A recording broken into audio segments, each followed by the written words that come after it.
Hey, what's going on, guys? Alex again with darkmonkeyballs.com, coming at you with another podcast type video. And don't worry, my logo's not going to be up there for very long. You're going to see some pretty pictures, but first I'm going to go over a couple misconceptions about genetics. Well, not even misconceptions. I think I've gone over this before with labeling snake morphs and stuff. I should probably mention the actual intention of this video is to show you the Dinker project results and kind of go over what a Dinker ball python is and why people are kind of so excited about those types of projects. But anywho, first, what I was saying before, with the misconception between snake morphs, a lot of people like to label things het when they're not het, and it kind of confuses stuff. And I think the idea, or maybe not the idea, but some of the methodology or I don't know, I guess the ideas behind it are marketing. The big thing with ball pythons and snakes and reptiles and this kind of hobby is everybody, or a lot of people want to do it. A lot of people want to breed. They see the cash and they want to get into it. So what separates you from the pack is having something unique and different and something that nobody else has and all that kind of bullshit. And that's where you get differences between like Coral Glow and Banana, Lesser and Butter, Mojave and Phantom. I mean, these things do combo a little bit differently. For the most part, they look pretty similar. Or you get line breeding to create, I don't know, Gold Blush Mojaves. I got to pick up Brian Gundy a bit. But anywho, that's whatever. But one thing that I think is confusing are snakes like the het red axanthic. I want to cover something here. Het red axanthic is not a snake with a heterozygous trait. It's a codominant snake that has a superform. And what's the difference between, a het and not a het and blah, blah, blah. If you take a het albino ball python and breed it to a spider, there's not going to be a difference in the spider's pattern or the snake patterns that you hatch out. However, if you take a het red axanthic ball python and breed it to a spider, that codominant mutation of the het red axanthic, which they just labeled poorly for the most part, is going to have an influence. You're going to get double codominant trait snakes. You're going to have spiders. I guess they simplify it and just call them HRAs or whatever.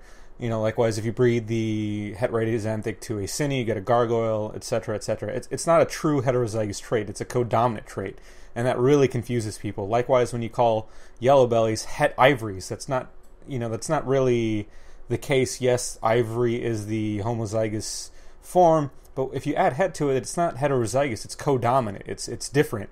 And if you're going to mislabel stuff, it confuses other people and they don't quite understand how genetics really work.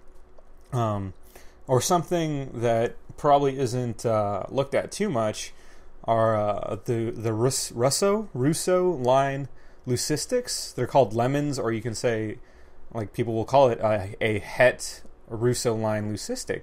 Except again, it's not really het, because when you mix it with Mojave or Lesser, you do get the white snake. Or when you take those lemons, and again, not a lemon pastel, the lemon's just the common name for these het Russo blue-eyed leucistics.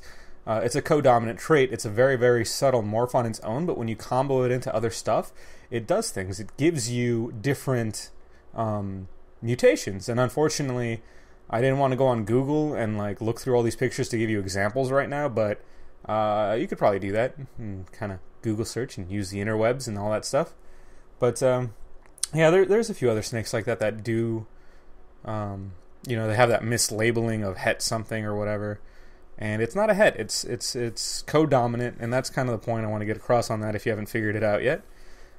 Because mislabeling stuff is troublesome when people are trying to learn genetics. Anywho, going on to my Dinker stuff. Dinker projects and ball pythons are rampant. Everybody's got something that they think is genetic that's going to prove out and whatever. And that's really how the ball python industry got going. I mean, everything at one time you could have called a Dinker, except now they didn't use that term, and now we do, and all that stuff. So, I mean, everything was an experiment. Everything was a plan to see if it was going to prove out. Pinstripes, pastels, every morph that we have at one time wasn't known if it was genetic or not. And people had to spend a ton of money. Those first morphs were, 50 to 100 grand. And now you get a pastel for like $200 or $100. So everything at the time was a huge investment. And some stuff proved out, or a lot of stuff proved out, and a lot of stuff didn't. So going through here why I got into this little dinker project and show you the female here, what she looks like. Pretty normal for the most part, just a little bit of light coloring and stuff, and the pattern's a little bit funky. And that's kind of how a lot of stuff goes. A lot of people see these normals and, oh, hey, it's slightly different, it might be genetic.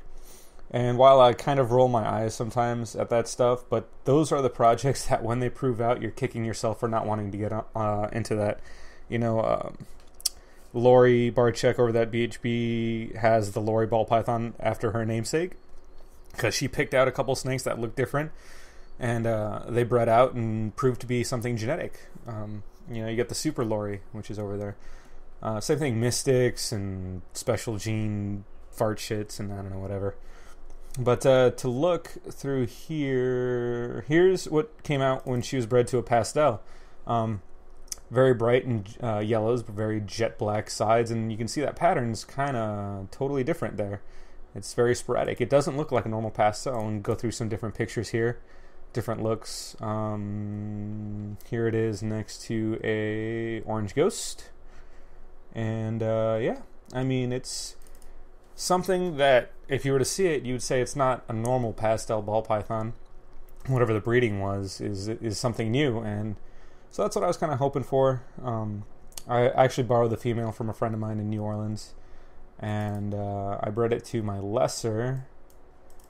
So going through the results here of the different, little normal babies, normal-ish babies. I only got 2 lessers out of the clutch. If you guys watch the other videos, kind of raped on the odds, I guess. Unless, of course, it is carrying a co-dominant trait or a dominant trait, and we just didn't hit on the double this time. And in that first clutch she laid from that pastel, that was the only pastel that looked like that, and there were a couple others that were normal, some that looked like the mother, etc. So it's possible it's a co-dominant thing, and I just didn't hit on the double odds, because that's a 25% chance per egg of hitting a double co-dominant mutation.